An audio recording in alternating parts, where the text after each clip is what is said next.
अर्जुन को दिव्य अस्त्रों की प्राप्ति।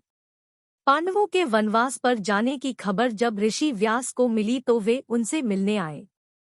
उन्होंने पांडवों को सलाह दी, वनवास पूरा होते ही कौरवों के साथ आपका घमासान युद्ध होना निश्चित है, इसलिए आप लोग अभी से उसकी तैयारी शुरू कर दें।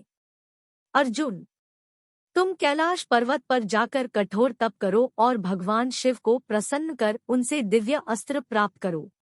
ऋषि व्यास की आज्ञा मानकर अर्जुन कैलाश पर्वत की ओर चल पड़े। चलते चलते वे हिमालय की तराई में पहुंचे और वहां से गंधमर्दन पर्वत श्रृंखलाओं को पार कर इंद्रकुल पर्वत पर पहुंच गए। यहाँ पर उनकी भेंट इंद्र से हुई।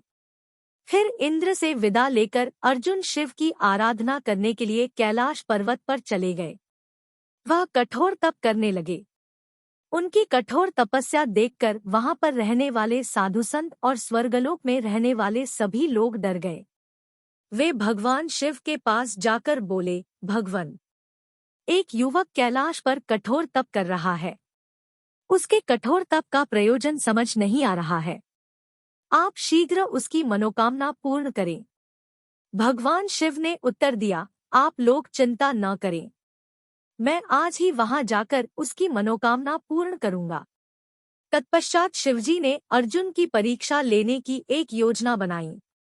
वे पार्वती सहित वहां गए और उन्होंने आखेटक का वेश धारण कर लिया। फिर उन्होंने अपनी माया से एक जंगली सुअर द्वारा अर्जुन पर हमला करने की योजना बनाई। जब अर्जुन की सुअर पर दृष्टि पड़ी तो उन्होंने धनुष बाण उठाकर उस पर तीर चला दिया, परंतु तभी दूसरी ओर से एक और तीर आकर उस सुअर को चीरता हुआ निकल गया। अर्जुन ने गुस्से में भरकर पूछा, कौन है जो मेरे शिकार पर आक्रमण कर रहा है? साहस है तो मेरे सामने आओ। अपने सामने आखेटक और उसकी पत्नी को देखकर अर्जुन ने आखेटक को युद्ध के लिए ललकारा और उस पर एक के बाद एक कई तीर छोड़े, लेकिन उनके तीर बीच से ही लौट आते थे। काफी देर तक दोनों में मुकाबला चलता रहा। जब अर्जुन थक गए तो उन्होंने पूछा, महानुभाव, कृपया बताएं कि आप कौन हैं और इस सुनसान जंगल में स्त्री को साथ लेकर विचरण क्यों कर रहे हैं? मुझे लगता है कि धनुर्विद्या में अभी तुम कच्चे हो।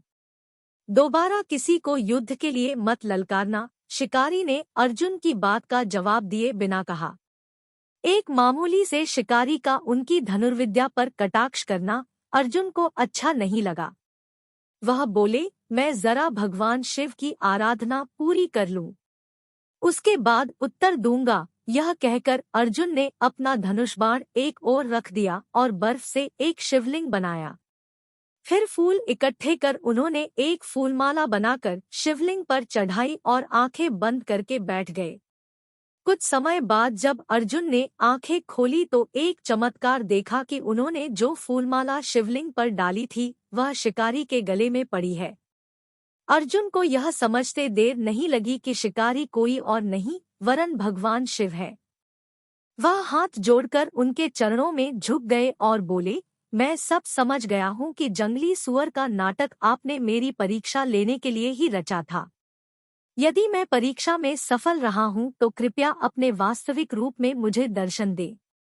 अर्जुन के भक्तिभाव, आस्था और तपस्या से प्रसन्न होकर भगवान शिव अपने वास्तविक रूप में आ गए। वे अर्जुन को उठाते हुए बोले, अर्जुन उठो, मैं तुम्हारी तपस्या और तुम्हारे निष्कपट व्यवहार से बहुत प्रसन्न हूँ। मैं तुम्हें वरदान स्वरूप दृष्टि देता हूँ जिससे तुम अपने शत्रुओं पर विजय प्राप्त कर सकोगे।